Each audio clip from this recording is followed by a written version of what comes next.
Faqat bitta qo'rqib turganim borib xotinlar ham elektrический bo'lib ketmasa bo'ldi. Xuddi bir osmondan tushib qolgan narsa deydi. Uyg'unlik mana shu joyda to'xtaydi. O'zimning mashinamda 15 000 kilometrda kalotkasini alishtirdim. Bular hammasi xitoycha deysan. Men xitoychani bilmayman. Endi hozir biz bitta haydab ko'ramiz. Tartib knopkani bosamiz, mashina ishga tushdi. Bo'ldi. Yurishga tayyor, hech qanaqa ovoz yo'q, faqat shunchaki OK degan yozib chiqadi. Demak, bizga kerakli rejim uchun mana D, N, R yoki parking rejimimiz bor. Bizga hozir nima kerak? D kerak. Mana knopkani bosib orqaga tortsak D ga tushadi. Bo'ldi, ketdik. Demak, harakatni biz hozir ekonom rejimidan boshladik. Ekonom rejimida bizda xo'p, ekonom rejimi nima qilib beradi?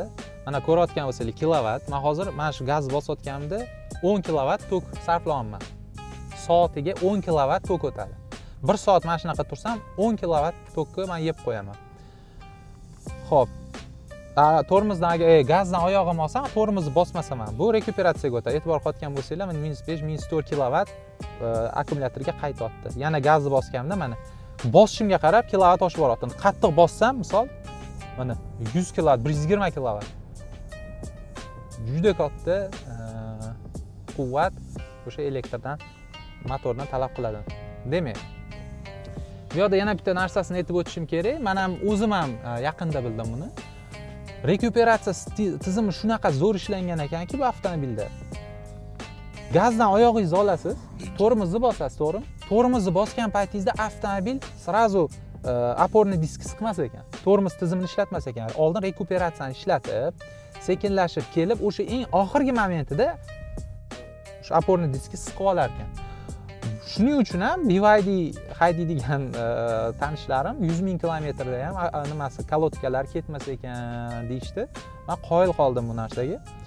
Haqiqatda rekuperatsiya tizimi juda zo'r o'ylangan ekan.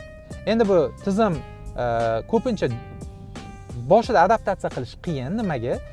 Benzin avtomobilda siz gazni mana bosib ketayotganingizda gazdan oyog'ini ko'targaningizda mashina o'zini xodi bilan yuradi. Bunda unaqa emas. Bunda gazni oyog'i olsanglar o'sha to'xtashni boshlaydi. Rekuperatsiyani hisobiga. Shu bilan mashina to'xtab qoladi. Shuning uchun ozgina adaptatsiya kerak. Xo'p, rul tizimidan boshlaymiz. Rul tizimi bundan oldin ham men haydab ko'rdim bu mashinani. To'g'ri, o'sha kerakli joyga burilish, чувствительности yaxshi-yu, lekin ozgina informativность kamroq. Xuddi sizlarga qanaqa tasvirlasa bo'ladi? Xuddi jele rul g'ildiraklarga jele orqali ulanganga o'xshaydi. Jele nima deydi? Aniq emas. Aniq. Men xohlagan narsani aniq vaqtida bermayapti. Ozgina pauza bor, uzilish bor. Hozir biz ekonomishniy rejimdamiz. Balki shuni hisobiga hamdir. Hozir biz sport rejimiga o'tkazib ham ko'ramiz. Demak, ekonomishniy rejimda rulimiz sal tupoyroq,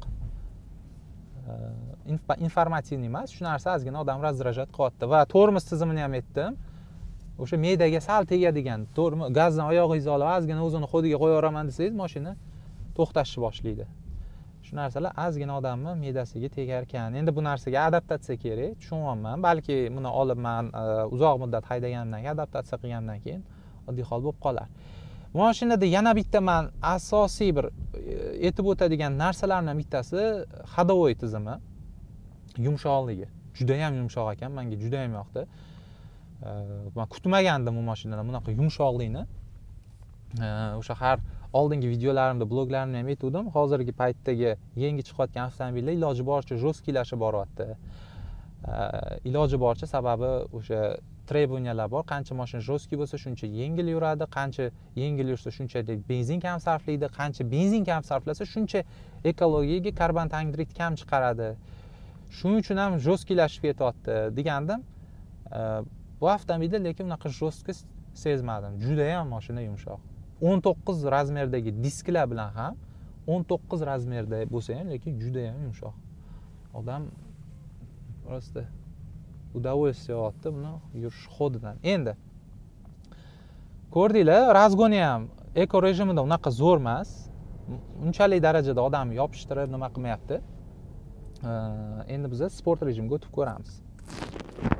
Biz sport rejimiga o'tdik. Endi Qani rul tizimida nima o'zgarish bizada? Rul tizimi sal yaxshilandi. Sal o'stirroq bo'ldi. Rul tizimi ancha o'stir.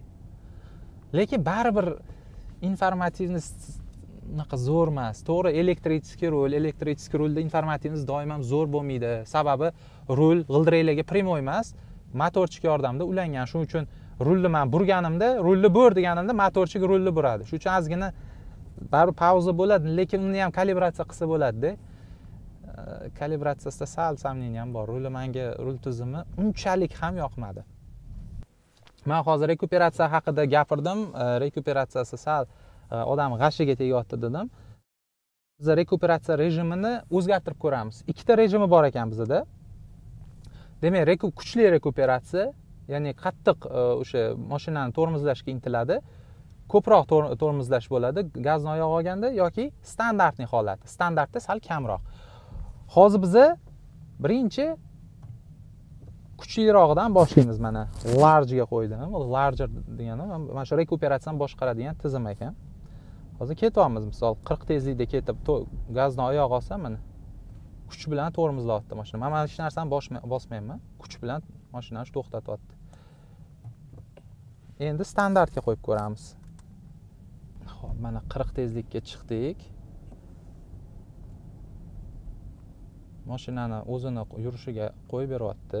Baribir bor, rekuperatsiya bor. Baribir bor. Lekin qo'yib beryapti. Mana shu standart rejimda yurish bo'lmeni yaxshiroq ekan.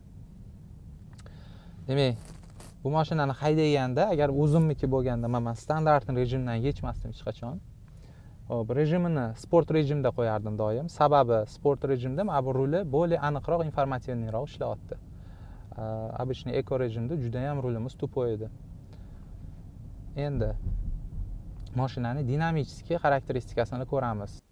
1 2 3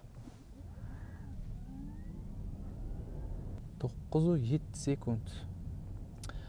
Sovuq bo'lganiga hozir temperatura ko'ramiz. 6 gradus ekan.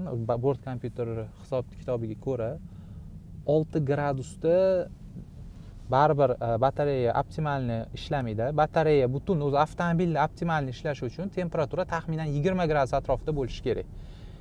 Plus 20 gradusda любой tizim, oddiy benzinli motor ham, batareyali elektromobil ham o'shanda eng maksimalniy potensialni ko'rsatadi.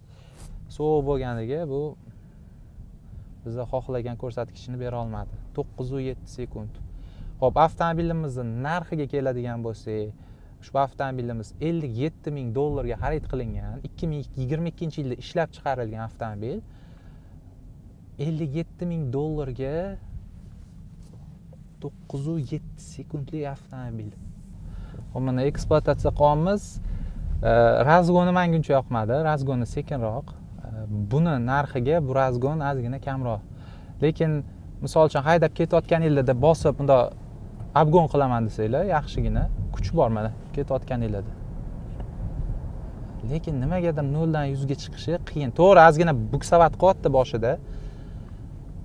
Buksavat qilyapti. To'g'ri, g'ildiraklar nam bo'lgani uchun ham bo'lishi mumkin. 2 sekund shuni o'rniga hisobiga ham bo'lishi mumkin, lekin buksavat qilganiga ham men 2 sekundni minus qilmasdim, 1 sekundni minus qilardim. 1 sekundni minus qilganimizda ham где-то 8-7 sekund bo'lsa, yana 1 sekund. Demak, o'sha sovuqligi hisobiga yana 1 sekund o'sha narushение. Shuni hisobiga mashina 7-9 sekundda emas, mana shunaqa 9-7 sekundda hozir 100 ga chiqyapti. Xo'p, mana kelib to'xtagandan keyin P-ni bosganingizda yana parking rejimiga o'tadi.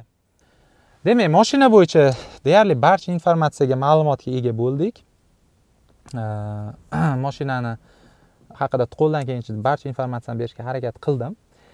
Endi biz egasini oldiga yo'l olamiz va egasi bilan ozgina suhbat quramiz. Bu mini podkast bo'ladi. Ketdik.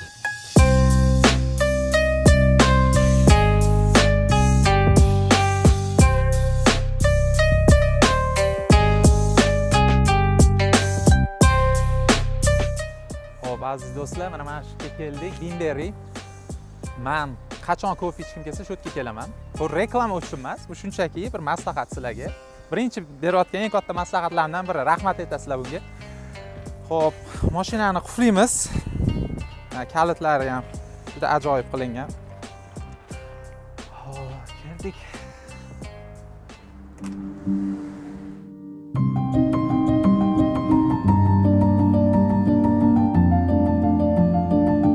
Aka, assalomu alaykum yana bir marta. Alaykum assalom. Hammada savol tug'diradi. Osmondan tushganmi bu mashina, nima bu? Необычный narsa ko'rinadi. Hozir biz tushuntirib berishga harakat qildik. Shu ham oddiy mashina. Hech qanaqa bir nimasi yo'q. Faqat farqi benzin o'rniga elektr motor. Shunaqa biz tushundik mashinani. Endi xuloyasida ertalab turib, yo'q. Men bugun Xitoy elektromobilini olishim kerak degan xayol. Nimadan keldi? Nimaga sizga ehtiyoj tug'ilib qoldi elektromobil olish uchun? Yangi dunyoni kashf qilgan keldi. Hammaga ayon bu kun davomida juda trafik, ham yo'q, probka, ham yo'q, muammo. Xo'p, bunaqa joyda xizmatkor mashina kerak deb o'yladim, his qildim o'zimni. Xo'p, nimaga aynan BYD? Chunki tanlashimdan sabab bizda o'zbek xalqi bitta narsani ishlatilni sinab ko'radi, keyin hamma olishni boshlaydi. Уже bizda bekorga BYD populyar bo'lib ketmadi, chunki bizani sinovlardan o'tgan. O'zbekistonning sinovidan o'tgan, o'shaning uchun hammaga ma'qul bo'lib, hamma bezopasnost tarafdan, maintenance tarafdan hammasi qulay bo'lgani uchun hozir bozorda o'sha tortilib qoldi, talab oshgan. Eng asosiy kamchiliklari sifatida nimalarni hozir bizani shu ko'rib turgan muxlislarga ayta olasiz? Xo'p, grubiy kamchilik sifatida unaqa hali buzilishi yo boshqa narsasi bo'lmadi menda. Даже mana minus og'anlarning talab taklifiga binoan -20 dan past darajada ham sinab har kun o'zim istoriya qo'yib bordim. Hech qanaqa muammo, hech narsa bo'lmadi. Eng yoqmaydigan tarafi bo'ldi menga bitta narsa. Ya'ni qor yog'ganda, slakitda yursa, ya'ni erigan qorda yurganda podkrili o'sha podkrilnik ichiga qor yig'ilib muzlab qolyapti-da, o'sha arkalar to'lib qolyapti. Uni sababi bu mashinada motor bo'lmagani. Ya'ni mashinada issiqlik yo'q-da. Issiqlik bo'lmaganiga, ya'ni havoda, shamolda yurgan hisobiga hammasi muzlab qolyapti. To'g'ri. Yig'ilib ketaveradi. Uni faqat karchib yuvib tushirib, pastda ham har kuni tushirib turmasa. Bu doim ham yordam bermaydi karchib, to'g'ri? Da. Minuslarda karchirlik ko'p joylar ishlamadi ham ba'zi. O'shaning uchun bitta minusi o'sha slakitda luch haydamaslik kerak ekan.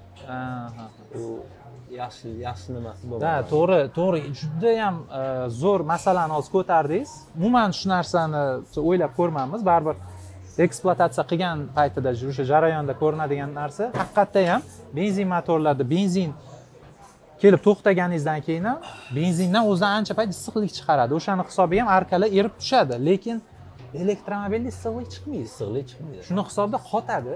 G'ildirak aylanishiga ta'sir qiladi. Plyus tarafi nimasi zo'r, ertalab turib shunda mashinaga o'tirsa, mashinani qizdirib o'tirish shart emas. Pechka sразу qiziydi. Mashina shunda yurib ketaveradi. Hech qanaqa muammo yo'q, mani qizdir, или unaqa kaprizli joyi yo'q. Shunisi vaqti qulay ekan. Minuslardan yana bittasi endi menimcha bu oddiy dvigatelli mashinada ham bor. Qor yog'ganda o'sha zaryadga qo'yadigan luchok bor, bak luchok. Bularda endi zaryadchik luchok. Benzin mashinalarida ham muzlasa kerak deb o'ylayman. Chunki menda oldin bo'lmagan ekan. Bunda bo'ldi. Mashina muzlab qoldi. Suv kirib, ichida muzlab. Ocha olmadim, bir-ikki qiynaldim. O'sha eritishga to'g'ri keldi. O'sha muammo keldi. Bu benzin avtomobillarda ham, lekin menda ham hech ham kuzatilmagan ekan. Qiziq. Juda ham qiziq.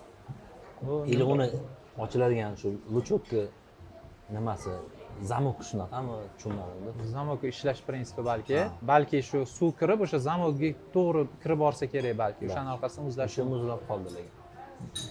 Yaxshi, bu ham bitta plyus tarafidan nima? Plyus tarafi mashina mana bu muzli yaxmaliklarda rekuperatsiya bo'lgani hisobiga buni tormozni ko'p ishlatmaydi, o'z-o'zini to'xtatadi. Buni rekuperatsiyani maksimal rejimda qo'yib turib, zimniy modga qo'ysa, winter modga qo'ysa, ashi zo'r yuradi. Ya'ni sirpamaydi mashina umuman. Tormoz umuman ishlatmaysiz. O'zi keladi, gazdan oyoqni qo'yib yuborsa, o'zi to'xtaydi mashina. Mana shu taraflari benzinga nisbatan ancha qulay. Yana bitta qo'shimcha qilmoqchi edim. Mana shu elektromobil olmoqchi bo'lganlarga maslahatim, ya'ni hovlida turadigan odamlar olgani ma'qul deb o'ylayman. Chunki bu любой odam uxlaydi, uxlagan paytda zaryadchiga uyda qo'yadi yoki uxlash kiradi. Domda turadiganlarda shunaqa muammo bo'lsa, lutchi olmagani ma'qul. Chunki boshida men bez zaryadchik uyimga hali o'rnatmadim. Muammosi ko'p ekan. Ko'chada borib zaryadkaga olib, kutib turish kerak. O'tirish. Vaqt ketadi. Mana shu joyini men maslahat bermasdim. Agar hovlida turib, qanaqa domda tursa ham garaji bo'lsa, ularga maslahat beraman olishga. Tushunarli. Sog' bo'lasiz. Video ma'qul bo'lgan bo'lsa, like bosib qo'yinglar, kommentariyada keyingi mashina nima qilishimiz kerakligini yozib qoldiringlar. Rahmat.